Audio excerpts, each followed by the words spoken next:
பிதா, குமாரன், பரிசுத்த ஆவி நாமம் நம்மை ஆசீர்வதித்து காப்பாராக. ஆமேன். நாம் அனைவரும் ஆண்டவரை நோக்கி மன்றாடுவோம்.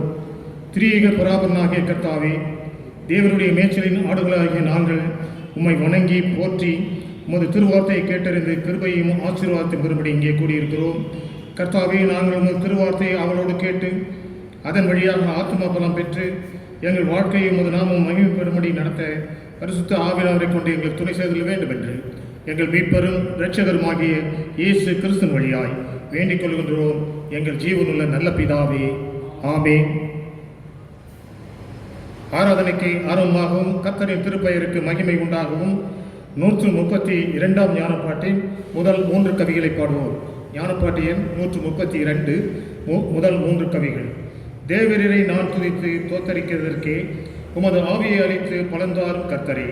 உமது அன்பு மட்டில்லாதது, மனோவாக்குக்கும் எட்டாது. உமக்கு 1000 தரம் கர்த்தரே சங்கீர்த்தனம்.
கர்த்தர் உயிர்த்தெழுந்த பண்டிகைக்கு பின்வரும் திருநாளாகிய இந்த நாளிலே நாம் வாசிக்க தெரிந்து கொள்ளப்பட்ட சங்கீதனின் புத்தகம், அது 98ஆம் சங்கீதத்தை நாம் முறையாக வாசிப்போம்.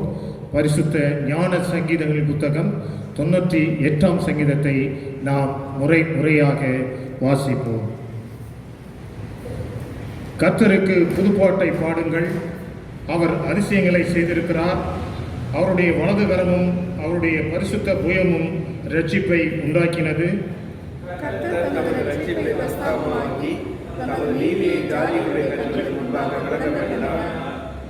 அவர் இஸ்ரவேல் குடும்பத்துக்காக தமது கிருபையையும் உண்மையையும் நினைவு கூர்ந்தார்.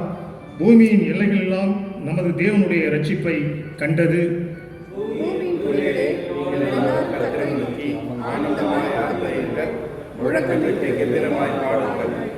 சுரமண்டலத்தால் கர்த்தரை கீர்த்தனம் பண்ணுங்கள், சுரமண்டலத்தாலும் கீத சத்தத்தாலும் அவரை கீர்த்தனம் பண்ணுங்கள்.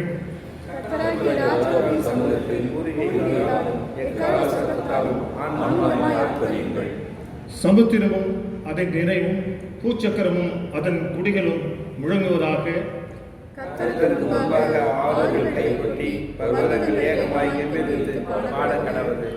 அவர் பூமியை நியாயம் தீர்க்க வருகிறார்.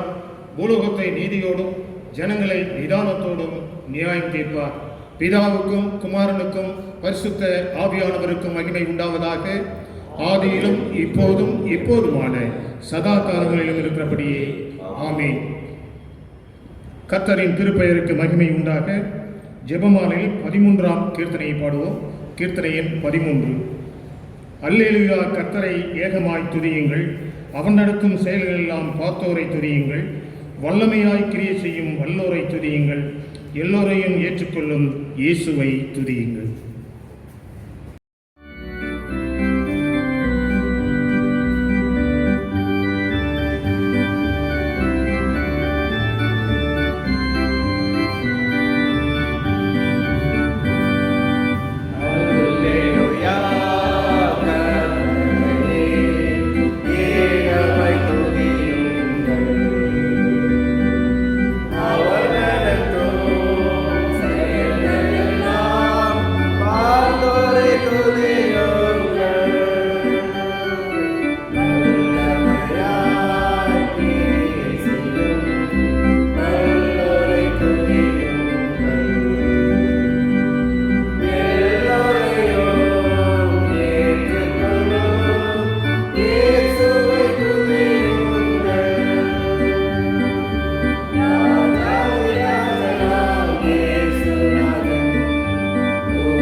கர்த்தருக்கு புது பாட்டை பாடுங்கள். அல்லேலூயா.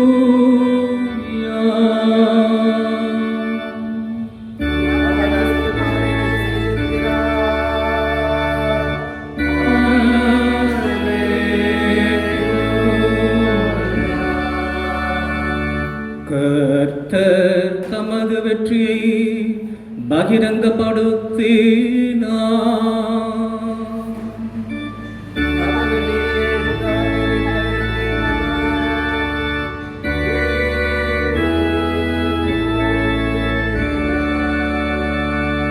பூமியின் குடிகளே, நீங்கள் எல்லாரும் ஆர்ப்பரித்து கர்த்தரை பாடுங்கள்.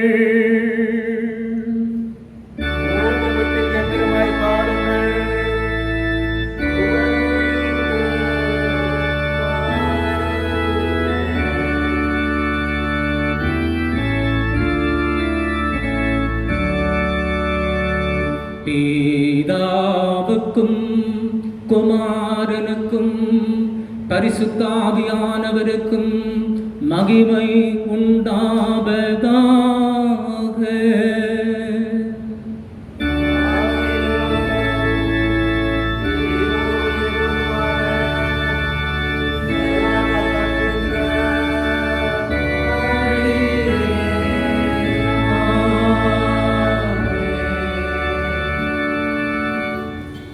அன்புக்குரியவர்களே, ஆண்டவராகிய கர்த்தரிடம் நம்முடைய இருதயத்தை திறந்து நம்முடைய பாவ குற்றங்களை அறிக்கை செய்து ஆத்தும பசிதாகத்தோடு அவருடைய கிருபைக்காக நாம் யாவரும் முழங்காற்படி நின்று கர்த்தரை நோக்கி நாம் மன்றாடுவோம். வாருங்கள். கிருபையும் இரக்கமுள்ள பராபரனை, நாங்கள் பாவிகளாய் பிறந்து மனத்தினாலும் வாக்கினாலும் செய்கையினாலும் மிகுதியான பாவங்களை செய்து உமது நித்திய தண்டனைக்கு தகுதி உள்ளவர்களாக இருக்கிறோம் என்பதை ஒப்புக்கொள்கிறோம். கடவுளே, பாவிகளாக எங்களிடம் கிருபை உள்ளவராயிரும். நாங்கள் மெய்யான விசுவாசமும் சுத்த இருதயம் உள்ளவர்களாய் உமக்கு ஊழியம் செய்யும்படி எங்கள் பாவகுணத்தை மாற்றி எங்களை சுத்திகரித்தருளும். தந்தையாகிய கடவுளே, எல்லாவற்றையும் படைத்தவரே, உம்முடைய மக்களாகிய எங்களுக்கு இறங்கும். எங்களிடம் கிருபை கூர்ந்து எங்களுக்கு துணை செய்தருளும். கிறிஸ்துவே, உலக மீட்பரே, கெஞ்சி கேட்கிற எங்களுக்கு இறங்கும். எங்களிடம் கிருபை கூர்ந்து எங்களுக்காக பிதாவினிடம் வேண்டுதல் செய்தருளும். பரிசுத்த ஆவியானவரே, ஒன்றான சகாயரே, உம்முடைய மக்களாகிய எங்களுக்கு இறங்கும். எங்களிடம் கிருபை கூர்ந்து எங்களுக்கு நீ துணை செய்தருளும்.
கடவுள் நமக்கு இறங்கினார்.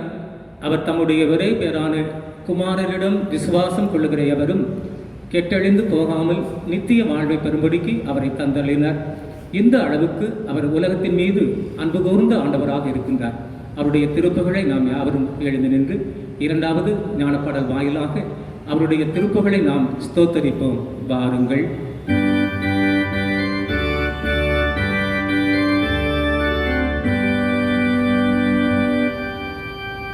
உன்னதங்களில் இருக்கிற பராபரனுக்கு மகிமையும் பூமியிலே சமாதானமும் மனிதர் பேரிலே பிரியமும் உண்டாவதாக.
கர்த்தரானவர் உங்களோடு இருப்பாராக.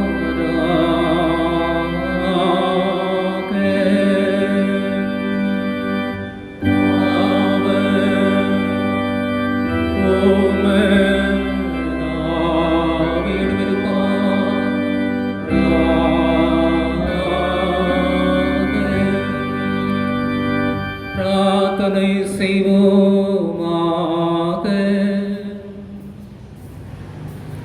சகலத்தையும் ஆண்டு நடத்துகின்ற அன்புள்ள பரமபிதாவே, உம்முடைய அடியாரை ஒருமுறைப்படுத்துகின்றவரே, உம்முடைய மக்களாகிய நாங்கள் இம்மை சார்ந்த மாறுதல்களின் நிமித்தம் எங்கள் இருதயம் நீங்காத ஆனந்தத்தை தரக்கூடிய மேல் உலகத்தை பற்றி கொண்டு உறுதியாய் நிலைத்திருக்கும்படி நீர் கட்டளையிட்டதை நேசிக்கவும் நீர் வாக்களித்ததை ஆசிக்கவும் எங்களுக்கு கிருபை செய்தருள வேண்டும் என்று உம்மோடும் பரிசுத்த ஆவியோடும் என்றென்றும் ஜீவித்தர சாழுகிற எங்கள் நாதர் இயேசு கிறிஸ்துவின் மூலமாக உம்மை வேண்டிக் கொள்ளுகின்றோம்.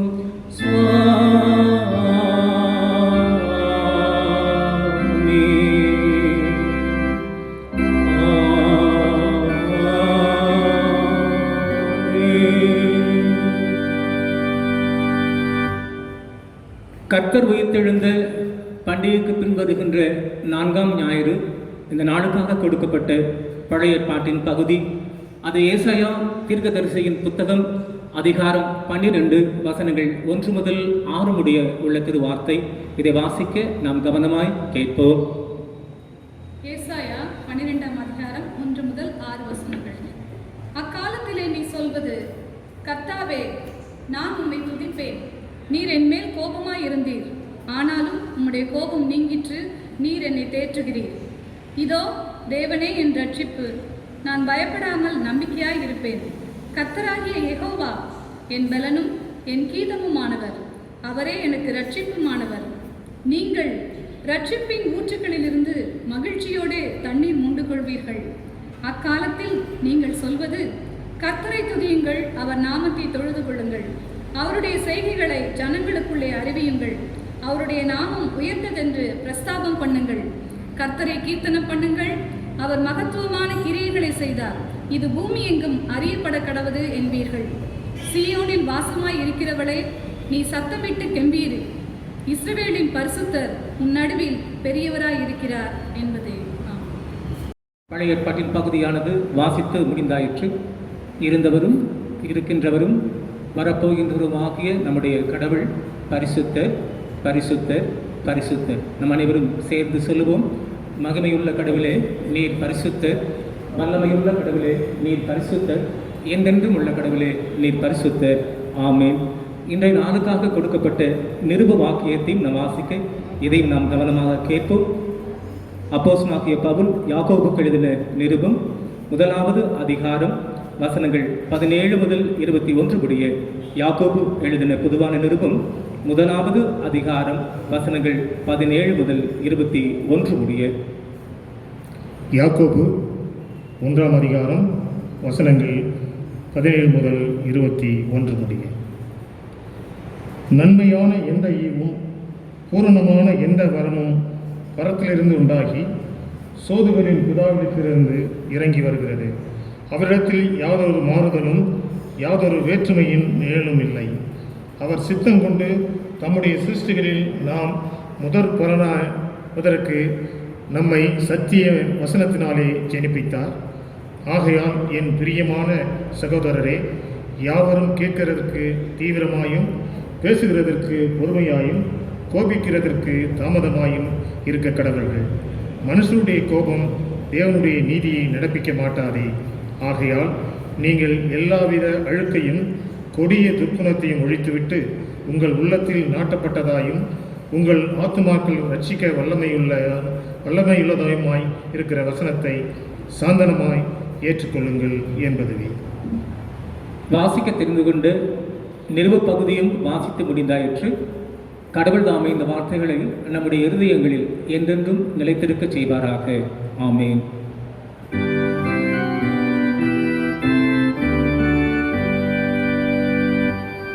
வறண்ட நிலத்தின் மேல் நீரோடுகளை ஊற்றுவேன், உன் சந்ததியின் மேல் என் ஆவியையும் உன் சந்தானத்தின் மேல் என் ஆசீர்வாதத்தையும் ஊற்றுவேன் என்றும், கிருபையின் ஆவியையும் விண்ணப்பங்களின் ஆவியையும் ஊற்றுவேன் என்றும் கர்த்தர் சொல்லுகின்றார்.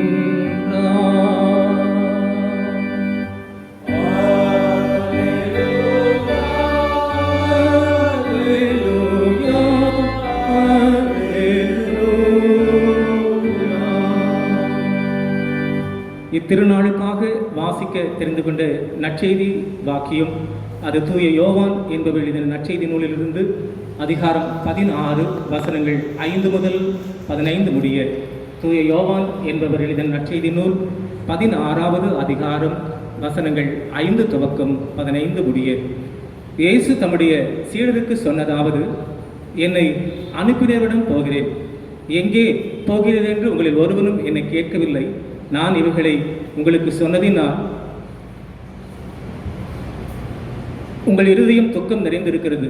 ஆனாலும் நான் உங்களுக்கு உண்மையை சொல்லுகிறேன், நான் போய்விடுகிறது உங்களுக்கு நலம். நான் போகாதிருந்தால் சகாயரானவர் உங்களிடம் வரமாட்டார். போனேனே ஆகில் அவரை உங்களிடம் அனுப்புவேன்.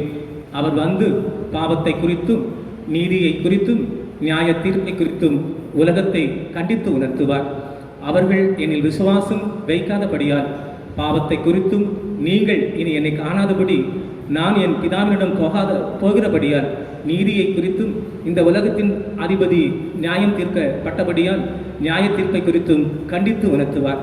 இன்னும் அநேக காரியங்களை நான் உங்களுக்கு சொல்ல வேண்டியதாக இருக்கிறது. இப்பொழுதோ நீங்கள் அவைகளை தாங்க முடியாது.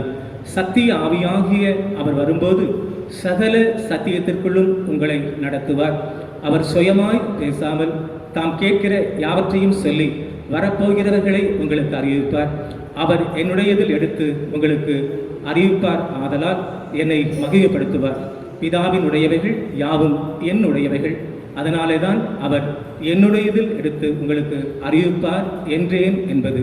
வாசிக்க தெரிந்து கொண்டு நற்செய்தி பகுதியானது வாசித்து முடிந்தாயிற்று.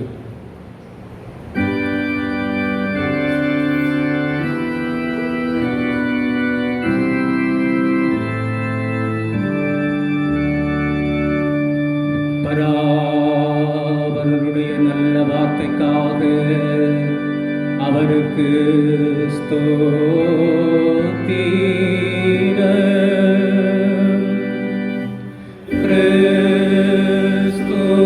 கிறிஸ்துவே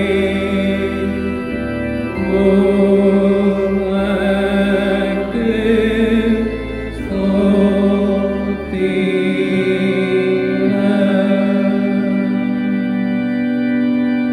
நாம் அகில உலகமெங்குமுள்ள அனைத்து திருச்சபை மக்களோடும் ஐக்கியப்பட்ட மக்களாக நம்முடைய விசுவாசத்தை அப்போஸ்தல விசுவாச பிரமாணம் மூலமாக பயபக்தியோடு நாம் கர்த்தரிடத்திலே அறிக்கை செய்வோம். வாருங்கள். பரலோகத்தையும் உலகத்தையும் படைத்த சர்வத்திற்குள்ள பிதாவாகிய பராபரனை விசுவாசிக்கிறேன். அவரது ஒரே குமாரனும் நமது நாதர் இயேசு கிறிஸ்துவை விசுவாசிக்கிறேன். இவர் பரிசுத்த ஆவியினால் கற்பமாக உட்பவித்து கன்னி மரியாதையில் பிறந்து பொந்தி பிலாத்தின் கீழ் பாடுபட்டு சிலுவையில் அறையுண்டு மரித்தடக்கம் செய்யப்பட்டார். பாதாளத்தில் இறங்கி 3ஆம் நாள் மரித்தோரிலிருந்து உயிர் தெழுந்தார். பரமண்டலத்திற்கு ஏறி சர்வத்திற்குள்ள பிதாவாகிய கடவுளுடைய வலது வாழ்த்தில் வீற்றிருக்கிறார். அவ்விடத்திலிருந்து ஜீவனோரி மரித்தோரையும் நடந்திருக்க வருவார். பரிசுத்த ஆவியானவரை விசுவாசிக்கிறேன். பொதுவான பரிசுத்த கிறிஸ்துவ சபையும் பரிசுத்தவான்களுடைய ஐக்கியமும் பாவம் மன்னிப்பும் சரீர உயிர்த்தெழுதலும் நித்திய ஜீவனும் ஒன்றென்று விசுவாசிக்கிறேன். ஆமேன். நாம் அறிக்கையிட்ட இந்த விசுவாச அறிக்கையிலே வாழ்க்கையினுடைய கடைசி பரியந்தம் நிலைத்திருக்க திரேக கடவுள் நமக்கு துணை செய்து காற்று அருள் புரிவதாக. ஆமேன்.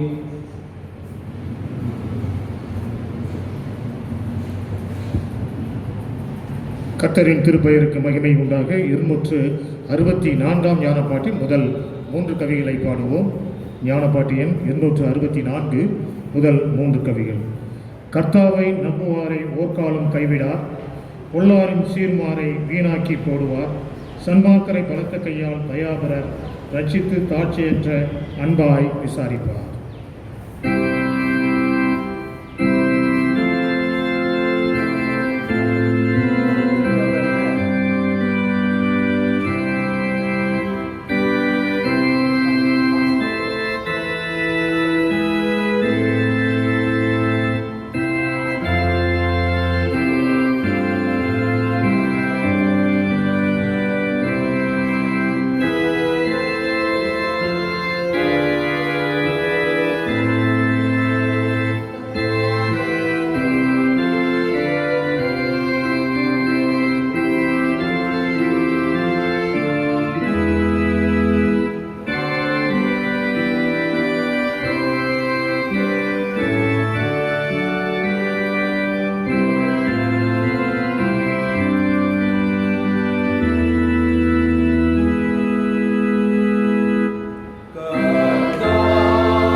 பிதாவாகிய கடவுளத்திலிருந்தும் ஆண்டவராகிய இயேசு கிறிஸ்துவிடத்திலிருந்தும் உங்கள் அனைவருக்கும் கிருபையும் சமாதானம் உண்டாவதாக. ஆமென். ஜெபம் செய்வோம். அன்பின் ஆண்டவரே, நீர் எங்களோடு பேசும்படியாக நாங்கள் வேண்டுகின்றோம். உம்முடைய பரிசுத்த ஆவியானவரை எங்களுக்கு அனுப்ப வேண்டுகின்றோம். எங்களை ஆண்டவரே உம்முடைய பரிசுத்த ஆவியினால் நிரப்பி வழிநடத்தவும், உம்முடைய சத்தியத்தை கேட்கவும் எங்கள் உள்ளத்தை திறந்தள்ளும். இயேசுவின் மூலம் என்றும் சுவாமி. ஆமென். கிறிஸ்து இயேசுக்குள் அருமையானவர்களே, இந்த நாளிலும் திரியேக ஆண்டவர் திருப்பெயராலே உங்களுக்கு மறுபடியுமாக வாழ்த்துக்களை தெரிவிக்கின்றேன். இன்றைக்கு உங்களோடு பகிர்ந்து கொள்வதற்காக யாக்கோப்பு நிருபத்தை எடுத்து உங்களோடு பகிர்ந்து கொள்ள விரும்புகின்றேன். யாக்கோப்பு 1ஆம் அதிகாரம் 17ஆம் வசனத்திலிருந்து 21 வரை, அதில் 22, 23 நாம் அதில் இடையிலே நாம் சேர்த்து கொள்ளலாம். ஏற்கனவே வாசித்ததுனாலே நீங்கள் மறுபடியும் அந்த திருமறை பகுதியை எடுத்து வைத்துக் கொள்ள உங்களை அன்போடு கேட்டுக்கொள்கின்றேன். யாக்கோப்பு நிருபம் உலகமெங்கும் சிதறி வாழும் இஸ்ரவேலின் 12 கோத்திரத்திற்காக எழுதப்பட்டது. அவர்கள் யூத கிறிஸ்தவர்கள். இந்த நிருபம் கிறிஸ்தவர்கள் அன்றாட வாழ்க்கையில் வாழ்வதற்கான வழிமுறைகளை மிக தெளிவாக எடுத்து கூறுகிறது. இந்த நிருபத்தை குறித்து பல்வேறுபட்ட கருத்து வேறுபாடுகள் உண்டு. இன்றைக்கு நம்முடைய திருச்சபையிலே பாடுங்கள் என்ற தலைப்பை நாம் பார்க்கின்றோம். இந்த பாடுங்கள் என்ற தலைப்பை கொடுத்ததின் நோக்கம் நாம் கர்த்தரை துதித்து பாட வேண்டும் என்பதற்காக. கடந்த வாரத்திலே ஆர்ப்பரியுங்கள் கம்பீரியுங்கள் என்று நாம் பார்த்தோம். இந்த வாரத்திலே பாடுங்கள். ஆகவே பாடுங்கள் என்று சொல்லும் பொழுது யாரை பாட வேண்டும், எப்படி பாட வேண்டும், எதற்காக பாட வேண்டும் என்று நாம் அறிந்து கொள்ள வேண்டும். பாடல் மகிழ்ச்சியாக இருக்கும் பொழுது நாம் பாடுவோம், கவலையாக இருக்கும் பொழுதும் பாடுவோம், சோர்வுற்று இருக்கும் பொழுதும் பாடுவோம், தேவைகள் இருக்கும் பொழுதும் நாம் பாடுவோம், ஏமாற்றங்கள் நம் வாழ்க்கையிலே இருக்கும் பொழுதும் நாம் பாடுவோம், நன்றி சொல்லியும் பாடுவோம். இப்படி பாடலிலே பல வகையிலே நாம் சூழ்நிலையிலே பாடுவதற்கு இருக்கின்றன. இன்றைக்கு நாம் வாசிக்க கேட்ட சங்கீத பகுதி 98 நாம் பார்க்கும் பொழுது கர்த்தருக்கு புது பாட்டை பாடுங்கள். ஏன் கர்த்தருக்கு புது பாட்டை பாடுங்கள்? அவர் சொல்கிறார், அவர் அதிசயமானவளை செய்திருக்கிறார். சங்கீதத்தை நாம் வாசித்து பாருங்கள், எடுத்துக்கொள்ளுங்கள். அது சொல்லும் பொழுது சொல்றார், அவர் வெற்றியை தந்த ஆண்டவர். ஆகவே அவரை நாம் துதித்து பாட வேண்டும். திரும்ப 4 நாம் வாசிக்கும் போது, பூமியின் குடிகளே நீங்கள் எல்லாரும் ஆர்ப்பரித்து கர்த்தரை பாடுங்கள், முழக்கமிட்டு கம்பீரமாய் பாடுங்கள், புகழ்ந்து பாடுங்கள், சுரமண்டலங்களாலும் கர்த்தரை புகழ்ந்து பாடுங்கள், சுரமண்டலத்தினாலும் கீத சக்தினாலும் அவரை பாடுங்கள். கர்த்தராகிய ராஜாவின் சன்னிதானத்திலே பூரிக்கையினாலும் எக்கால சத்தத்தினாலும் ஆனந்தமாய் ஆர்ப்பரியுங்கள். சமுத்திரமும் அதன் நிறைவும் பூச்சக்கரமும் அதன் குடிகளும் கர்த்தருக்கு முன்பதாக முழங்குவதாக. ஆறுகளும் கைகொட்டி மலைகள் ஏகமாய் கம்பீரித்து பாடுவதாக. அவர் பூமியை நியாயம் தீர்ப்பவராக. பூச்சக்கரத்தின் மேல் நீதியிலும் ஜனத்தின் நேர்மையிலும் அவர் நியாயம் தீர்ப்பார். ஆகவே கர்த்தரை பாடுங்கள் பாடுங்கள் என்று சொல்கின்றார். நம்முடைய வாழ்க்கையை சற்று இதோடு ஒப்பிட்டு நாம் பார்க்கின்ற பொழுது கர்த்தர் நம்முடைய வாழ்க்கையிலும் அதிசயமானவர்களை செய்தார். ஆகவே நாம் கர்த்தரை பாட வேண்டும். பழைய ஏற்பாட்டு பகுதியை நாம் பார்க்கின்ற பொழுது எல்லாரும் ஆர்ப்பரித்து புகழ்ந்து பாடுங்கள், நீங்கள் எல்லாம் ரட்சிப்பின் ஊற்றுகளிலிருந்து மனமகிழ்ந்து தண்ணீர் உண்டு கொள்வீர்கள். ஆகவே ரட்சிப்பின் ஊற்றாகிய இயேசு கிறிஸ்துவிலே நாம் எல்லா ஆசீர்வாதங்களும் பெரும்படியாக அங்கு சொல்கின்றார். கர்த்தருடைய செயல்கள், அவருடைய பண்புகளை குறித்து ஏசாயா 12ஆம் அதிகாரத்திலே நாம் வாசிக்க கேட்கிறோம். ஆகவே நாம் கர்த்தரை பாடும்படியாக, அவர் செய்த நன்மைகளை நினைத்து பாடும்படியாக நம்மை அழைக்கிறார். நிருப வாக்கியத்திலே சொல்லும் பொழுது, நன்மையான எந்த ஈவும் பூரணமான எந்த வரமும் பரத்திலிருந்து ஜோதிகளின் பிதாவிடத்திலே வருகிறது. ஆகவே கர்த்தரை நாம் ஸ்தோத்திரிக்க வேண்டும். நாம் சுவிசேஷ பகுதியிலே நாம் பார்க்கின்ற பொழுதும் பரிசுத்த ஆவியானவர் வந்து நீதியை குறித்து நியாயத்தை குறித்தும் அவர் நமக்கு கண்டித்து உணர்த்தி வழிநடத்துவார் என்றார். படிவாக்கியத்திலும் வறண்ட நிலத்தின் மேல் அங்கே சொல்லுகின்ற காரியத்தை பார்க்கிறோம். ஆக இத்தனை உறுதியான காரியங்களும் சொல்லி நாம் கர்த்தரை பாடும்படியாக அழைக்கின்றார். அப்போ கர்த்தரை பாடுவதற்கு தடையாக இருக்கிற காரியம் எது? கர்த்தரை பாட வேண்டும் என்றால் நாம் என்ன செய்ய வேண்டும்? இந்த 2 காரியத்தை நாம் பார்க்க வேண்டும். கர்த்தரை பாட வேண்டும் என்றால் கேட்பதற்கு தீவிரமாக இருக்க வேண்டாம். கர்த்தரை பாட வேண்டும் என்றால் கேட்பதற்கு தீவிரமாக இருக்க வேண்டாம். கர்த்தரை பாட வேண்டும் என்றால் பேசுவதற்கு தாமதமாக இருக்க வேண்டாம். கர்த்தரை பாட வேண்டும் என்றால் பேசுவதற்கு தாமதமாக இருக்க வேண்டும். கர்த்தரை பாட வேண்டும் என்றால் கோபிப்பதற்கு தாமதமாக இருக்க வேண்டும் என்று சொல்கின்றார். இந்த 3 காரியங்கள். ஆக கேட்கிறவனுக்கு தீவிரமாக இருக்க வேண்டும் என்று சொல்கிறார். எந்த மனுஷனும் கேட்பதற்கு தீவிரமாய் இருக்க வேண்டும். 22, 23 வசனங்களிலே, சகோதரரே, நீங்கள் திருவசனத்தை கேட்கிறவர்களாய் மாத்திரம் இருந்து உங்களை வஞ்சித்துக் கொள்ளாமல் அதன்படி செய்கிறவர்களாக ஆகுங்கள் என்று சொல்கிறார். ஆக கடவுள் மனிதர்களை ஒருபோதும் தீமை செய்ய தூண்டுவதே இல்லை. நன்மை செய்யும் மட்டுமே ஆண்டவர் மனிதரை அதற்காகவே படைத்தார். ரோமர் 8ஆம் அதிகாரம் 28ஆம் வசனத்தை வாசிக்கும்போது, அன்றியும் கடவுளிடத்தில் அன்பு கூறியவர்களுக்கு, அதாவது அவர் தீர்மானத்தின்படி அழைக்கப்பட்டவர்களுக்கு சகலமும் நன்மைக்கு ஏதுவாக ஒத்து நடக்க அவர் செய்கிறார் என்று நமக்கு தெரியும். மிக அருமையாக சொல்கிறதை பார்க்கிறோம். நாம் மற்றவர் சொல்வதை கேட்க நாம் மனப்பக்குவம் உடையவர்களாக இருக்க வேண்டும். கர்த்தருக்கு செவி கொடுக்க வேண்டும் என்றால் நாம் பரிசுத்த ஆவியானவர் அதற்கு உதவி செய்வார். பரிசுத்த ஆவியானவர் தேவை. அதுதான் சுவிசேஷ பகுதியிலே சொல்கின்றார். டோல் கார்னிகி என்ற அமெரிக்க எழுத்தாளர், விரிவுரையாளர், அவர் எழுதுகின்றார், how to win friends and influence people என்ற ஒரு புத்தகத்திலே அவர் எழுதுகின்றார். அதில் 2 ஆண்டுகளில் நீ பேசி மற்றவர்களை கவர்வதை விட 2 ஆண்டுகளில் நீ பேசி மற்றவர்களை கவர்வதை விட நன்றாக கவனிப்பதின் மூலம் 2 வாரங்களில் அநேகரை நீங்கள் நண்பராக்க பெறலாம் என்று சொல்கிறார். ரொம்ப அருமையான statement. By becoming a good listener, you can make more friends into 2 weeks than you can in 2 years to get people interested in you. என்ற அருமையான ஒரு ஸ்டேட்மெண்ட். சுவிசேஷ பகுதியில் சீஷர்களுக்கு சொன்னதை நாம் பார்க்கின்றோம். என்னை நான் அனுப்புகிற இடத்திலே போகிறேன், போய் நான் வருவேன் என்பதை சொல்கின்றார். அது அவங்களுக்கு தெரியாமல் போகிறது. ஆனால் அவர் சொல்லி அவர்களை தேற்றுகின்றார். பரிசுத்த ஆவியானவர் சகல சத்தியத்திற்குள்ளும் வழிநடத்துவார்.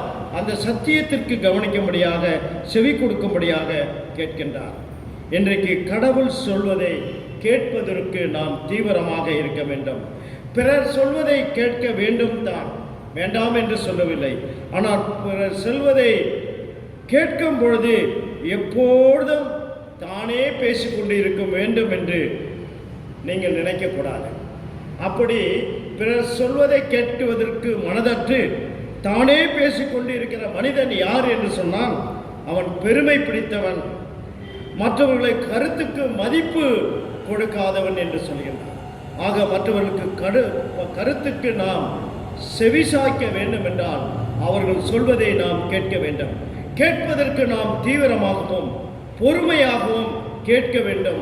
அதிலும் நாம் கவனமாக இருக்க வேண்டியது மிகவும் சில காரியங்கள் முக்கியமானது. பாராட்டிக்கொண்டே இருப்பார்கள்.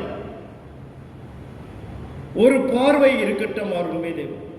ஒருவேளை அவர் பக்க வழியாய் பிரவேசிப்பதாக இருக்கலாம். பாராட்டுகிறவர்கள் அதை ஒரு வழியாய் நாம் நம்முடைய பார்வை இருக்க வேண்டும் கவனமாக. ஒருவேளை பக்க வழியாய் பிரவேசிப்பதற்காக இருக்கலாம். அதே போல அடிக்கடி உங்களை நேரில் உயர்த்தி பேசுவரை நீங்கள் நம்ப வேண்டாம். அவர்கள் உங்களை மலை உச்சியிலே கொண்டு போய் பாதாளத்திலே தள்ளிவிடுவார்கள். ஆகவே கேட்பதற்கு தீவிரமாக பொறுமையாக இருக்க வேண்டும். அப்பொழுது தான் வெற்றியை நாம் பெற முடியும். ஒரு குடும்பத்திலே அம்மா இல்லை, இறந்து விட்டார்கள். அப்பா இருக்கிறார். சிறு குழந்தை. அந்த குழந்தையை விட்டு சென்றார்கள். அந்த தகப்பன் என்ன செய்கிறார்? குழந்தையை அவர் தொட்டியிலே போட்டுவிட்டு அதை ஆட்டி விட்டு சமையல் அறையிலே போய் சமைக்கின்றார். குழந்தை அழுகிறது. அந்த சமையல் அறையை ஆஃப் பண்ணிட்டு அந்த சமையல் அறையை அந்த அடுப்பை ஆஃப் பண்ணி விடுவார்கள். அந்த அடுப்பை ஆஃப் பண்ணிட்ட பிறகு அந்த குழந்தையை திரும்ப அங்கே தொட்டிலே ஆட்டுவார். இப்படியே அந்த குழந்தை அழுது கொண்டே இருந்தது. அந்த குழந்தை அழுது கொண்டு இருந்ததிலே நாம் பார்க்கின்ற பொழுது அங்கே தகப்பன் அந்த குழந்தையிடத்திலே வந்து சொல்கின்றார், பால் கொடுத்து பார்க்கின்றார், பாட்டிலில் என்னென்னோ செய்து பார்க்கின்றார், குழந்தை தொடர்ந்து அழுகிறது. ஒவ்வொரு முறையும் குழந்தையிடத்திலே பேசும்போது, ஜோசப் பொறுமையாயிரு, ஜோசப் பொறுமையாயிரு, பொறுமையை இழந்து விடாதே. ஆக குழந்தை அழும்போதெல்லாம் குழந்தையிடத்தில் போய் ஜோசப் பொறுமையாயிரு, ஜோசப் பொறுமையாயிரு என்று தெருவில் போய்கொண்டு இருந்தவர்கள் வந்து ஒரு சமயம் உள்ளே போய், ஏன்பா இந்த சிறு குழந்தைக்கு என்ன புரியும், ஜோசப் பொறுமையாயிரு, ஜோசப் பொறுமையாயிரு என்று அறிவுரை சொல்கின்றாயே என்று கேட்டார். அதற்கு அவர் சொன்னார், அறிவுரை குழந்தைக்கு அல்ல, எனக்குத்தானே சொல்லிக் கொண்டேன். எனக்குத்தான் குழந்தையை சோதிக்கிற துன்பங்கள் கஷ்டங்கள் கொடுக்கும் மருந்து பொறுமையாயிருக்க வேண்டும். நான் பொறுமையை இழந்து விடக்கூடாது என்று நான் அறிவுரை, ஜோசப் பொறுமையாயிரு என்று சொன்னேன். இதுதான் இன்றைக்கு நமக்கு ஆண்டவர் சொல்கின்ற காரியம். கேட்பதற்கு நாம் பொறுமையாக இருக்க வேண்டும். மனதை கட்டுப்படுத்த முடியும், அப்பொழுது மகிழ்ச்சியாக இருக்க முடியும். மனதை கட்டுப்படுத்தாதவன் மகிழ்ச்சியாக இருக்க முடியாது. கேட்கிறதுக்கு தீவிரமும் பொறுமையாக இருக்க வேண்டும்.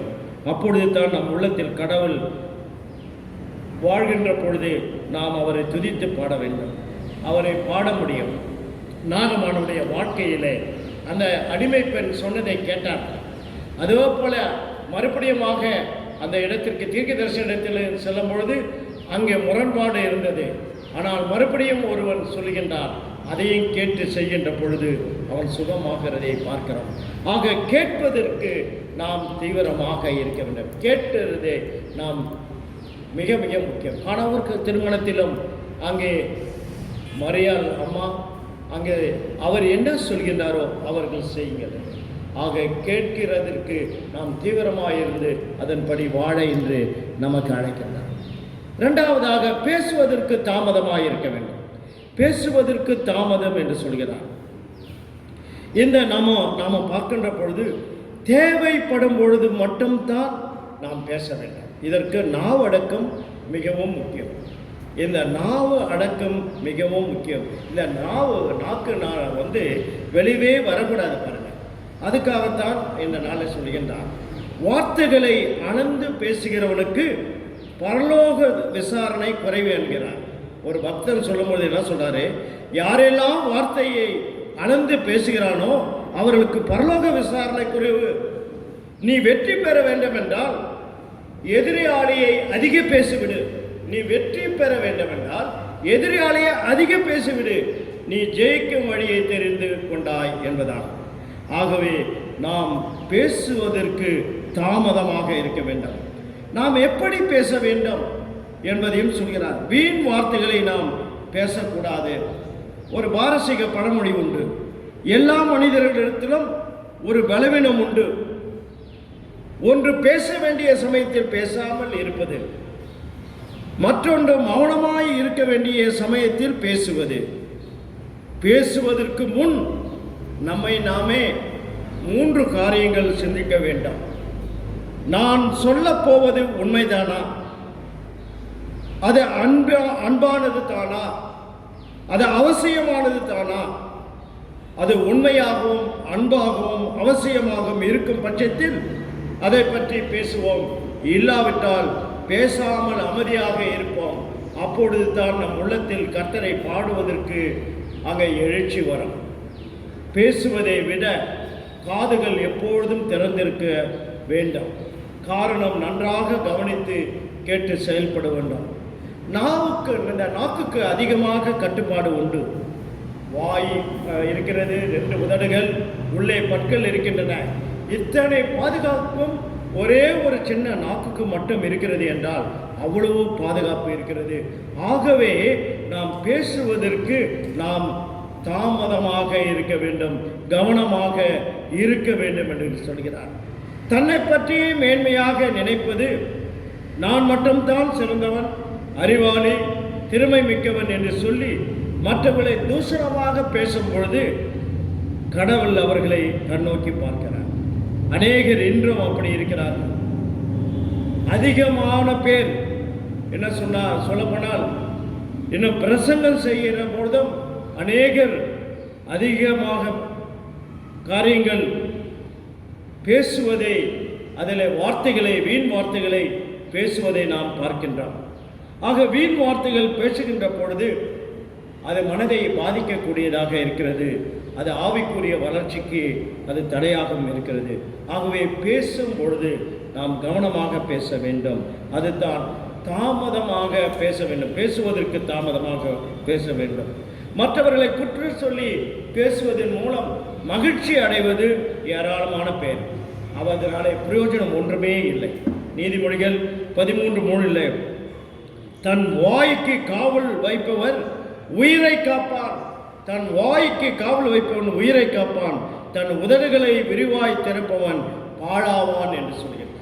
ரொம்ப அருமையான கர்த்தருடைய வசனங்கள் நீதிமொழியில் அதிகமாக பார்க்கலாம். பிரசங்கி 5:2 தேவ சமூகத்தில் உன் வாயில் பரபரப்பாய் பேசாதே, மனம் பரதி ஒரு வார்த்தையும் சொல்லாதே. ஆக நாம் அநேக சமயங்களில் மனம் பதறி என்னென்னவோ சொல்கிறோம். நம்ம யாராவது பார்க்க வந்தால் மற்றவங்களை பற்றி அவ்வளோ தீதாக சொல்கிறோம். நான் நயா யோக்கிய, மற்றவங்களாம் அயோக்கியன்னு சொல்லிகிட்டே இருப்போம். ஆனால் அது தவறு என்று சொல்கிறார். நாம் என்ன பேசுகிறோம் என்பதை அறிந்து பேச வேண்டும். பேசுவது அவசியமானால் நிதானித்து பேசுவது நல்லது. பக்தி விருத்திக்கான காரியங்களை பேசுவது நல்லது. இயேசுநாதரிடம் அதே அநேகர் வந்தார்கள், கேள்வியை கேட்டார்கள். ஆண்டவர் பதில் சொன்னார். அது மட்டுமல்ல, அவர் கேட்டார், ராயனுக்கு வரி கொடுப்பது நியாயமானு கேட்டார். அவர் அனாவசியமாக பதிலெலாம் சொல்ல, எப்பா காசை காட்டினாரு. ராயனுடைய ராயனும் கடவுளுக்கு கடவுளை சும்மா சிம்பிளாக பதில் சொல்லி விட்டார். கானானிய பெண்ணிடத்தில் அந்தம்மா அவரே கேள்வி கேட்குறாரு, ஏமா பிள்ளைகளுடைய அப்பத்தை எடுத்து நாய்க்குட்டிகள் போடுறது நியாயமான? அந்தம்மா அதுக்கு தைரியமாக பதில் சொல்கிறாங்க. ஆகவே அவர் கேள்வி கேட்டதில் அந்தம்மா பதில் சொல்லி அந்தம்மா ஒரு சர்டிஃபிகேட்டே வாங்கிடுச்சு. இது போல விசுவாசம் எங்கேயுமே காணல. ஆக பிலாத்து விசாரணை செய்யலாம். பிலாத்து விசாரணை செய்யும் பொழுது ஆண்டவர் அதுக்கு பதிலே சொல்ல, ஏம்பா நீ மௌனமாக இருக்கிறே, எனக்கு எல்லா அதிகாரம் இருக்குது தெரியுமான்னு இயேசுசாமி கேட்குறார். அங்கே ஆண்டவர் மௌனம் இருக்கு. ஆக ஆண்டவருடைய வாழ்க்கையிலே எங்கே மௌனமாக இருக்க வேண்டுமோ அங்கே மௌனமாய், எங்கே பேச வேண்டுமோ அங்கே பேச வேண்டும், எதை பேச வேண்டுமோ அதை பேச வேண்டும். நிறைய பேர் முந்திரி கொட்டை போல பேசுவதை நாம் பார்க்கின்றோம். கேட்பதற்கு முன்பாக அநேக காரியங்களை பேசுகிறதை நாம் பார்க்கிறோம். யாரையும் புண்படுத்தாமல் நாம் பேச வேண்டும். அதுதான் ஆண்டவர் இந்த நாளில் நமக்கு சொல்கிறார். கொலேசியர் 3:8 பார்க்கும்பொழுது, இப்போதும் கோபம், மூர்க்கம், துர்குணம், தாழ்மை, உங்கள் வாயில் பிறக்கும் அவலட்சணம் பேச்சு ஆகிய இவை எல்லாவற்றையும் விட்டுவிடுங்கள் என்று சொல்கிறார். பவுல் அப்போஸ்தலன் கொலேசிய சபைக்கு மிக அழகாக இருக்கிறார். எபேசியர் 5:4 பார்க்கும்போது, அப்படியே அவமானம் செய்யும் புத்தீன பேச்சும் பகடியான வார்த்தையும் ஆகாது என்கிறார்.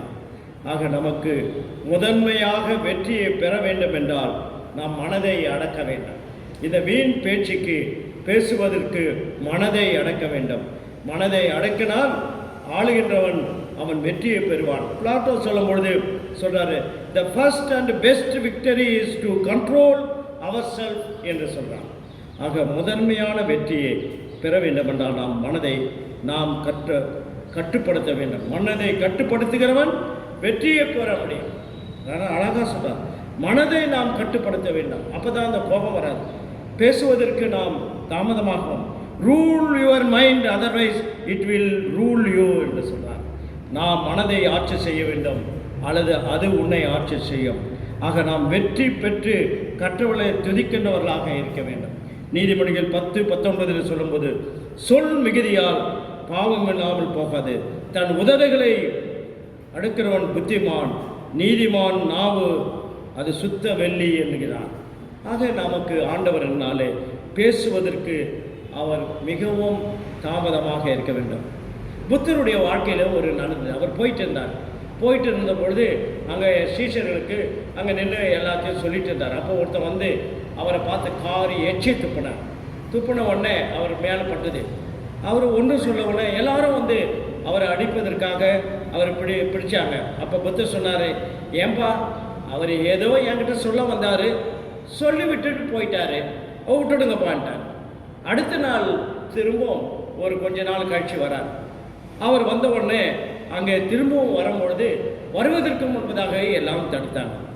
அப்போ அவர் சொன்னார், ஏன்பா நீங்கள் தடுக்காதீங்க.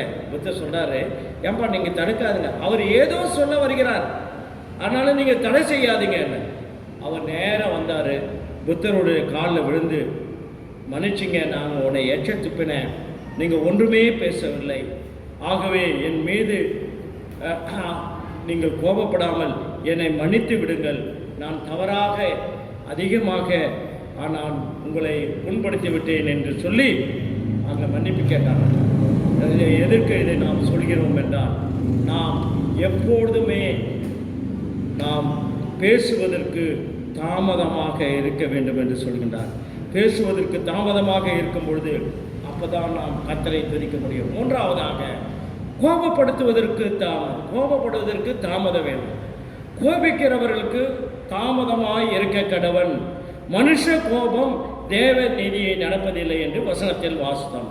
ஆக நாம் கோபப்படுவதற்கு மிகவும் கவனமாக இருக்கும். ஆகவே நீங்கள் எல்லாவித அழுக்கையும் பெருக்கமான துர்குணத்தையும் ஒழித்துவிட்டு உங்கள் உள்ளத்தில் நாட்டப்பட்டதும் உங்கள் ஆத்துமாக்களுக்கு ரட்சித வல்லதுமான வசனத்தை சாந்தமாய் ஏற்றுக்கொள்ளுங்கள் என்று வசனத்திலே வாசித்தோம். எபேசியர் 4:26 கோபம் கொண்டாலும் பாவம் செய்யாதிருங்கள், சூரியன் அஸ்தமிக்கிறதுக்கு முன் உங்கள் சினம் மாறுவதாக. மார்க்கு 11:15-17 பார்க்கும் பொழுது அங்கே ஆலயத்தை ஆண்டவர் சுத்தப்படுத்துகிறதை பார்க்கிறார். அங்கே அவர் கோபப்படவில்லை, அவர் நியாயத்தை செய்கின்றார், அங்கே சுத்தப்படுத்துகின்றார், அங்கே கடவுளுடைய நீதியை அங்கே நிரூபித்து காட்டுகின்றார். ஆகவே கடவுளுடைய நீதியை நிரூபித்து காட்டுவது வேற, சுட்டி காட்டுவது வேற, சுத்தம் படுத்துவது வேற. ஆனால் இங்கே கோபப்படவில்லை. மனிதனுடைய கோபம் அநேக சமயங்களில் நியாயமற்றதாக இருக்கிறது. ஆனால் மனிதனுடைய கோபம் அந்த சில சமயத்திலே தீய செயல்களை பாதிப்புக்கு உருவாகிறதை பார்க்கணும். தினசரி செய்தியிலே பார்க்கணும். கோபப்பட்டதினாலே மனைவியை கொண்டுடுறாங்க, கோபப்பட்டதினால மனைவி புருஷனை கொண்டுடுறாங்க, பிள்ளைகளை கொண்டுடுறாங்க. இப்படி பல காரியங்களை நடக்கிறதை நாம் பார்க்கின்றோம். ஆக நாம் கோபப்படாமல் இருப்பதற்கு ஆண்டவர் நம்மை அழைக்கின்றார். நீதிமொழிகள் 29:11 புத்தியீனன் தன் கோபத்தை எல்லாம் வெளிப்படுத்துகின்றார், ஞானி அதை முடிவில் அடக்கி வைப்பான் என்று சொல்கின்றார். கர்த்தரின் நீதி எப்போதும் நினைத்து செயல்படுவதற்கு கிறிஸ்தவர்களாய் இருக்க நமக்கு இந்த கடமையாகும். 1999 உலக கால்பந்து கோப்பை போட்டியிலே அமெரிக்காவில் நடைபெற்றது. அப்போது போட்டியில் கொலம்பியா வீரர் அந்த எஸ் கோப்பர் என்பவர் சேம் சைட் கோல் அடிக்கும்போது அதை தவறாக போட்டுவிட்டார். அதனாலே கோபமுற்று அந்த தேசத்தை ரசிகர் எல்லாம் உணவு சாப்பிட்டு கொண்டிருந்த அவர் மீது ஒருவர் துப்பாக்கியினால் சுட்டு கொண்டு விட்டார். கோபம் மாபெரும் குற்றத்திற்கு வழிவகுத்ததாகும். ஆகவே கோபப்படக்கூடாது என்பதை இந்த நாளில் சொல்லலாம். கோபம் உள்ள மனிதன் எப்பொழுதும் முட்டாளாக இருக்கிறார். கோபம் உள்ள மனிதன் எப்பொழுதும் முட்டாளாக. An angry man always a stupid idiot man என்று சொல்கின்றார். அவர் idiot man, stupid idiot man. An angry man always a stupid idiot man. ஆனால் நல்ல அறிவாளிகளாக இருக்க வேண்டும் என்றால் கோபப்படுவதற்கு தாமதமாக இருக்க வேண்டும். எப்பொழுது எல்லாம் கோபம் வருகின்றதோ அப்போதையெல்லாம் கண்ணாடியில் பார்க்கணும். ஏன்னா கோபம் வரும்போது எப்படி முகம் இருக்கு, அதனால அது சாதாரணமாக இருக்கிற போது எப்படி சாதாரணமாக இருக்கும்போது முகம் அழகாக இருக்கும், கோபப்பட்டால் எப்படி இருக்கு முகம். ஆகவே கண்ணாடியை பார்க்க சொல்கிறார். கண்ணாடியை பார்த்தா அப்போது விகாரமாக இருக்கும், அப்போ கோபத்தை விட்டு விட முடியும். கோபன்னு அழகை அதை கோபப்படுகின்ற பொழுது அழகை குறைக்கிறது. ஆக கோபம் படாத பொழுது அழகு அப்படியே இருக்கிறது. ஆக கோபப்படக்கூடாது என்று சொல்கின்றார். என்னாகும் 22:17 பார்க்கும் பொழுது கர்த்தருடைய தூதன் அங்கே வருகிறார். அந்த புலமையினுடைய வரலாறு நமக்கு தெரியும். கழுதை அங்கே இருக்கிறது. கழுதையை போட்டு அடிக்கிறார், வீணாக கோபப்பட்டு அடிக்கிறார். அப்பொழுது அவருக்கு உணர்த்தப்படுகிறதை பார்க்கிறோம். ஆக கோபப்படுவது மிக தவறான காரியம். கோபம் என்பது பிறர் செய்யும் நாம் பிறர் அழிவுக்கு நாம் காரணமாக இருக்கிறோம். அதாவது அவசியமில்லாமல் நாம் கோபிக்க கூடாது. அது அவசியமில்லாமல் கோபப்படும் பொழுது அது சங்கடத்திலே கொண்டு போய் விடுகிறதை நாம் பார்க்கிறோம். இன்றைக்கு ஆண்டவர் நம்மிடத்தில் 3 காரியங்களை சொல்கின்றார். நாம் சிந்தித்து பார்ப்போம். கடவுளை துதித்து பாடுவதற்கு, கடவுளை பாட வேண்டும் என்றால் அதை சொல்கிறார். யாக்கோப்பு சொல்கிறார், நீங்கள் கடவுளை பாட வேண்டும் என்றால் நீங்கள் கேட்பதற்கு தீவிரமாக இருக்க வேண்டும். கர்த்தர் சொல்வதை கேட்க வேண்டும். கடவுளை நீங்கள் பாட முடியும். எப்போ பாட முடியும் என்றால் பேசுவதற்கு தாமதமாக இருக்க வேண்டும். நீங்கள் எப்போ கடவுளை பாட முடியும் என்றால் கோபப்படுவதற்கு தாமதமாக இருக்க வேண்டும். இப்படிப்பட்ட காரியங்கள் நீங்கள் நம்முடைய வாழ்க்கையிலே நாம் செய்யும் பொழுது ஆண்டவரை நாம் துதித்து பாடுவோம். ஆண்டவருடைய பிரசன்னம் அல்லது அவருடைய வாழ்க்கையை நம்முடைய வாழ்க்கையின் மூலமாக நாம் மற்றவர்களுக்கு பிரதிபலிப்போம். ஆண்டவர் தம்மை நம்மை ஆசீர்வதித்து காப்பாராக. ஆமென். கிறிஸ்துக்குள் அன்பானவர்களே, இந்த நாளிலும் நாம் தொடர்ந்து நாம் இந்த நிகழ்வுகளை கேட்டுக்கொண்டிருக்கின்றோம். சீக்கிரமாக விரைவிலே இந்த கொரோனா வைரஸ் நீங்கும் என்று நம்புகிறோம். நாம் தொடர்ந்து ஜெபிப்போம். மாலை நேரத்திலும் லுதரன் பிரேயர் அவர் சென்று நாம் ஜெபித்து கொண்டு இருக்கின்றோம். அந்த ஜெபத்திலும் நீங்கள் பாருங்கள், இன்றும் கர்த்தர் பெரிய காரியங்களை நமக்கு செய்ய வல்லவராக இருக்கிறார். மேலும் நாம் இந்த வாரத்திலே பிறந்த நாள் திருமண நாள் கொண்டாடப் போகிறவர்களுக்கும், கடந்த வாரத்திலே பிறந்த நாள் திருமண நாளை கொண்டாடினவர்களுக்கும், மிக ஜெபிக்க வேண்டும் என்று கேட்டுக்கொண்டவர்களுக்கும் இந்த நேரத்தில் நாம் ஜெபம் செய்வோமாக. அன்பு நிறைந்த ஆண்டவரே, கர்த்தர் செய்த நன்மைகளுக்காக நாங்கள் ஸ்தோத்திரிக்கிறோம், துதிக்கிறோம், போற்றுகிறோம். கடந்த வாரத்தில் பிறந்த நாள் திருமண நாளை நினைவு கூர்ந்த ஒவ்வொருவருக்காக நாங்கள் ஜெபிக்கிறோம். அவர் குடும்பங்களை ஆசீர்வதியும். இந்த வாரத்திலும் பிறந்த நாளையும் திருமண நாளையும் நினைவு கூற போகிற எல்லாரையும் நீர் ஆசீர்வதிக்க நாங்கள் ஜெபிக்கிறோம். யாரெல்லாம் ஆண்டவரே பல்வேறு வகையிலே சுகம் பெற்று சுகத்திற்காக நன்றி செலுத்துகிறவர்களையும் நாங்கள் ஜெபிக்கிறோம். அவர்களுக்கும் ஆண்டவரே தேவையான எல்லா ஆசீர்வாதங்களும் நன்மைகளும் நீர் தந்து வழிநடத்த நாங்கள் ஜெபிக்கிறோம். ஆண்டவரே, நான் அன்பின் ஆண்டவரே, அப்படி ஜெபிக்க கேட்டுக்கொண்டவர்களுக்காக நாங்கள் ஜெபிக்கிறோம். சுகவீனமாக இருக்கின்ற ஜோஷுவா என்ற நபருக்காக நாங்கள் ஜெபிக்கிறோம். ஆண்டவரை கேன்சர் வியாதியினால் பாதிக்கப்பட்டு இருக்கிற அவருக்கு நல்ல சரீர விடுதலை நீ தர வேண்டுமா நாங்கள் ஜெபிக்கிறோம். எங்கள் திருச்சபையின் காரியங்களுக்காக நாங்கள் ஜெபிக்கிறோம். எல்லா காரியங்களுக்காக ஜெபிக்கிறோம். இந்த கொரோனா வைரஸ் அடியோடு அழிந்திட நீர் கிருபை தாரும். எங்களை எல்லாரும் தாழ்த்து ஒப்படைக்கிறோம். இயேசுவின் வழியாக வேண்டுகிறோம் சுவாமி. பராமனுடைய சொல்ல முடியாத ஸ்தோத்திரம். நம்முடைய ஆண்டவராகிய இயேசு கிறிஸ்துவின் கிருபை கடவுளை நன்கு பரிசுத்தமாக்கும் உங்கள் அனைவரோடும் இருப்பதாக. ஆமென். Amen.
நாம் ஆண்டவரை நோக்கி ஜெபம் செய்வோம். அன்பின் கடவுளே, எங்கள் ஆண்டவராம் இயேசு கிறிஸ்துவே, உடைய திருவார்த்தைகளை கேட்கும்படியாய் செய்தவரே, நன்றியோடு கூட ஸ்தோத்திரிக்கின்றோம். ஆண்டவரே, உடைய திருவார்த்தைகளை, உடைய திருநாமத்தை சிரிப்பதற்கு, கேட்பதற்கு தீவிரமாயும், கோபிக்கிறதுக்கு தாமதமாயும் ஆண்டவர் இருக்கும்படியாக எங்களுக்கு கற்றுக் கொடுத்தவர். இந்த நாளில் கூட சுவாமியுடைய செய்தியின் மூலமாக எங்களுடைய செவிகளையும் உள்ளங்களையும் என் தேவன் தூய்மைப்படுத்தியதற்காக நமக்கு ஸ்தோத்திரம் செலுத்துகின்றோம். இந்த துன்ப காலங்களுக்குள்ளாக நாங்கள் இருக்கிற சுவாமி, கிருபையுள்ள பராபரனை, உம்முடைய திருச்சட்டத்தின்படி இம்மையில் துன்பம் அனுபவிக்கின்றவர்களுக்கு நித்திய ஆறுதலையும் பேரின்பத்தையும் அளிப்பதாக வாக்குறுதிய பரமபிதாவே, உம்முடைய சித்தத்தை நாங்கள் அறிந்து நீர் அருளும் சமய சகாயத்தில் நம்பிக்கை வைத்தவர்களாக துன்பத்தை பொறுமையோடு சகித்து நித்திய மோட்ச பாக்கியத்தை பற்றிய நினைவினால் எங்களை ஆற்றி தேற்றுக்கொள்ள நீர் எங்களுக்கு துணை செய்தள்ள வேண்டுமா நாங்கள் மன்றாடுகிறோம். எல்லாம் வல்ல கடவுளே, துன்பம் அனுபவிக்கின்றவர்களுக்கு ஆறுதலும் ஆத்ம பலம் குறைவாக இருப்பவருக்கு புத்துயிரும் அளிக்கின்ற பரமபிதாவே, துன்பத்தை தாங்க பலமற்று தவிக்கும் உம்முடைய பிள்ளைகள் பெருமூச்சு விட்டு நோக்கி கெஞ்சி மன்றாடுகிற பொழுது அவருடைய விண்ணப்பங்களுக்கு தயவாக நீர் செவிசாய்க்க வேண்டுமாய் உம்மிடத்தில் நாங்கள் தயவாக நாங்கள் மன்றாடுகிறோம். வல்லமை இரக்கம் நிறைந்த கடவுளே, எங்கள் அன்பு பரமபிதாவே, உம்முடைய பிள்ளைகளாக நாங்கள் உமக்கு விரோதமாக செய்த ஒரு பாவங்களின் நிமித்தமாக நோய்களும் துன்பங்களும் வருவது நியாயமாயினும் தேவரின் உமது இரக்கத்தின் நிமித்தம் எங்கள் பாவங்களை மன்னித்து எங்களிடையே பரவி வரும் இந்த கொடுமையான கொரோனா என்கின்ற நோய் எங்களுக்கு வராமல் தடுத்தரல நாங்கள் வேண்டுகிறோம். இந்த நோயினால் வருந்துவோரை கிருபையாக நீர் கண்ணோக்கி அவர்களுக்கு செய்யப்படும் சிகிச்சைகளை ஆசீர்வதித்து நற்சுகத்தை அளிக்க வேண்டுமாய் உம்மை நோக்கி நாங்கள் மன்றாடுகிறோம். எல்லாம் வல்ல நித்திய கடவுளே, எல்லாவற்றையும் ஆண்டு பராமரித்து வருகின்ற எங்கள் பரமபிதாவே, உம்முடைய பிள்ளைகளாகிய எங்களுடைய பாவங்களை கிருபையாய் நீர் மன்னித்து நாங்கள் தாழ்மையோடு கெஞ்சி கேட்கும் மன்றாட்டுக்கு நீர் செவி சாய்த்தருளும். இப்போது ஏற்பட்டுள்ள வறட்சிக்கும் பஞ்சமும் நீங்கபடி நல்ல மழையை நீர் பெய்யச் செய்து நிலத்தை செழிப்பாக்கி எங்கள் வாழ்க்கைக்கு தேவையான விளைபொருள்களை ஆண்டு உம்முடைய கிருபையால் ஆண்டு நிரப்ப வேண்டுமாய் நாங்கள் செபிக்கின்றோம். அன்பு நிறைந்த கடவுளே, எங்களுடைய திருச்சபைக்காக ஸ்தோத்தரிக்கின்றோம், எங்களுடைய பேராயருக்காக ஸ்தோத்தரிக்கின்றோம், எங்களுடைய திருச்சபையினுடைய உறுப்பினர்கள் எடுத்துக்கொள்கிற அனைத்து முயற்சிகளுக்காக ஸ்தோத்திரம், சர்ச் கவுன்சிலுக்காக ஸ்தோத்தரிக்கிறோம். இந்த கொரோனா நோயினால் பாதிக்கப்பட்ட மக்களுக்கு ஆண்டவர்கள் திருச்சபை மூலமாக, குறிப்பாக காசா மூலமாக செய்து வருகின்ற அனைத்து உதவிகளுக்காக உமக்கு நன்றி செலுத்துகின்றோம். ஆண்டவர் எங்களுடைய வளாகத்தில் இருக்கின்ற மக்களுக்காக ஸ்தோத்தரிக்கிறோம், எங்களுடைய பள்ளி நிர்வாகங்களுக்காக ஸ்தோத்தரிக்கிறோம், எங்களுடைய ஒவ்வொரு இன்ஸ்டிடியூஷனுக்காக உண்மை நன்றியோடு ஸ்தோத்தரிக்கிறோம், எங்களுடைய திருச்சி பட்டணத்திற்காக நன்றியோடு ஸ்தோத்தரிக்கின்றோம், எங்களுடைய அருமையான தமிழகத்திற்காக ஸ்தோத்திரம், இந்தியா முழுவதும் இருக்கிற ஒவ்வொரு மாநிலங்களுக்காக உங்களுடைய சமூகத்தில் வருகிற தகப்பனே, இந்த கொடிய வியாதியை என் தேவனாகிய கடவுள் உங்களுடைய திருக்கரங்களால் நீட்டி அதை அழிக்கும்படியாக செபிக்கிறப்பா. உங்களுடைய பரிசுத்த ரத்தத்தை இந்த பூமியிலே ஒவ்வொரு இடங்களிலும் நீர் பூசி சிந்தும்படியாக நாங்கள் செபிக்கின்றோம். உங்களுடைய வார்த்தைகளால் இதை அப்புறப்படுத்தும் எங்கள் இறைமகனும் எங்கள் மீட்புறமாயிருக்கின்ற இயேசு கிறிஸ்துவின் வல்லமை நிறைந்த நாமத்தில் மன்றாடுகிறோம். பரிசுத்தமும் அன்பும் நிறைந்த நல்ல பிதாவே, ஆமென். நம் அனைவரும் சேர்ந்து கர்த்தருடைய ஜெபத்தை சொல்லுவோம். பரமண்டலங்களில் இருக்கிற எங்கள் பிதாவே, உமது நாமம் பரிசுத்தப்படுவதாக, உமது ராஜ்யம் வருவதாக, உமது சித்தம் பரமண்டலத்தில் செய்யப்படுவது போல பூமியிலேயும் செய்யப்படுவதாக. அன்றென்று வேண்டிய எங்கள் ஆகாரத்தை இன்று எங்களுக்கு தாரும். எங்கள் கடனாளிகளுக்கு நாங்கள் மன்னித்திருக்கிறது போல எங்கள் பாவ குற்றங்களை எங்களுக்கு மன்னித்தருளும். எங்களை சோதனையில் பிரவேசிக்க பண்ணாமல் தீமையில் நின்று ரட்சித்துக் கொள்ளும். ராஜ்யமும் வல்லமையும் மகிமையும் என்றென்றைக்கும் உம்முடையவர்களே. ஆமென்.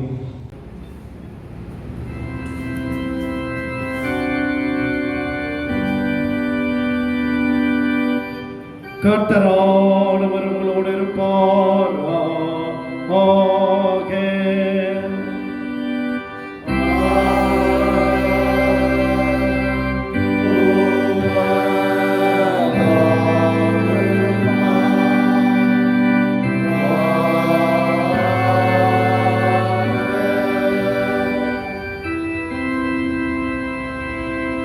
கர்த்தரானவரை ஆசீர்வதித்து உன்னை காப்பாராக.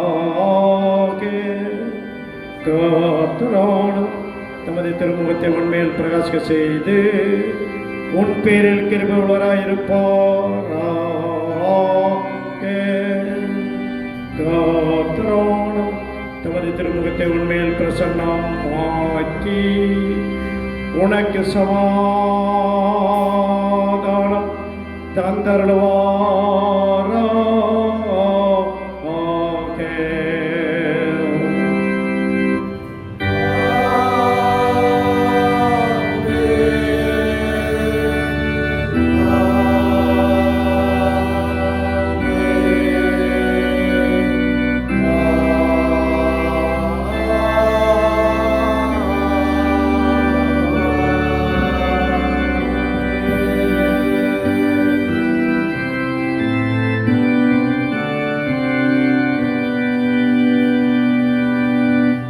கர்த்தரின் திருப்பெயருக்கு துதியும் தோத்திரமும் உண்டாக.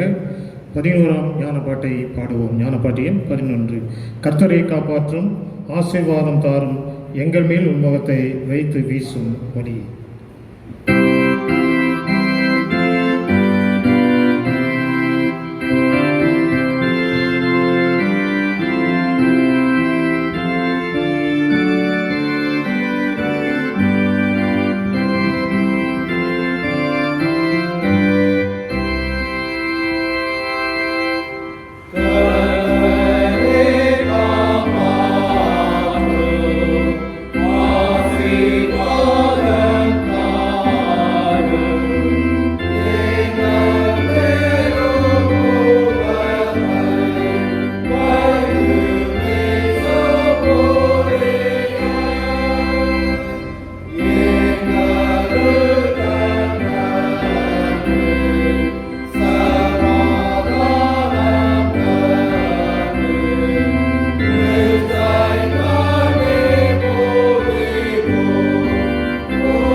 கர்த்தாவின் சமாதானம் உங்கள் அனைவரோடும் இருப்பதாக.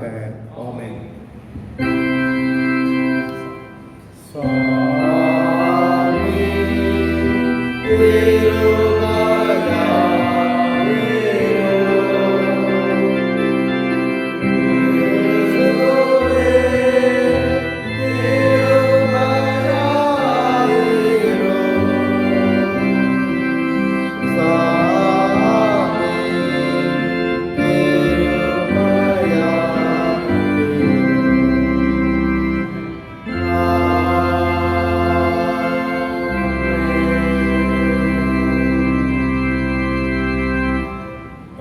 ஸ்தோத்திரம்.